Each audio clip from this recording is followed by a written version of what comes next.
Hello అండి, good morning. ఈరోజు మనం అల్లం టీకి కావాల్సిన పదార్థాలు ఏమో చూస్తాము. ఒక కప్పు పాలు, అల్లం దంచుకొని ఇలా రెడీగా పెట్టుకోవాలి. చక్కెర 2 స్పూన్లు మన స్వీట్కి తగ్గట్టు, కొంచెం టీ పొడి. పాలు పొయ్యి పైన పెట్టుకున్న తర్వాత కొంచెం అల్లము, కొంచెం టీ పొడి బాగా మరిగిన తర్వాత కొంచెం షుగర్ వేసుకొని దింపేయాలి. డయాబెటీస్ ఉన్నవాళ్ళు షుగర్ వాడకండి, ఇట్లా బెల్లం పౌడర్ యూస్ చేసుకుంటే మంచిది.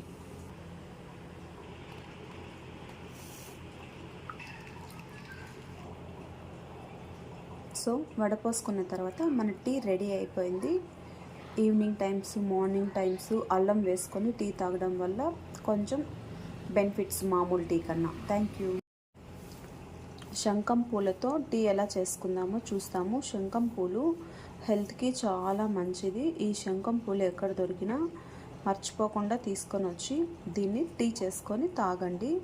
శంఖం పూలు, ఇది తేనె, చక్కెరకు బదులు నేను తేనె వాడుతున్నాను. మీకు కావాలంటే చక్కెర కూడా వాడుకోండి, బెల్లం కూడా వాడుకోవచ్చు, మీ ఇష్టం.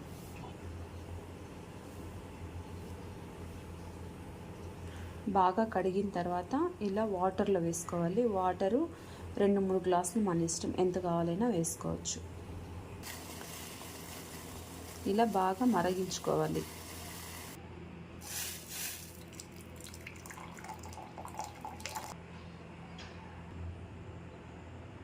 ఇది హెల్త్కి చాలా మంచిది. ఇలా వడపోసుకొని కొంచెం తేనె కలుపుకొని తాగేయడమే.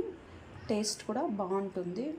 ఉత్తనే కూడా తాగేయచ్చు, ఏం స్వీట్ ఏం వేసుకోకుండా తాగొచ్చు. బాయ్.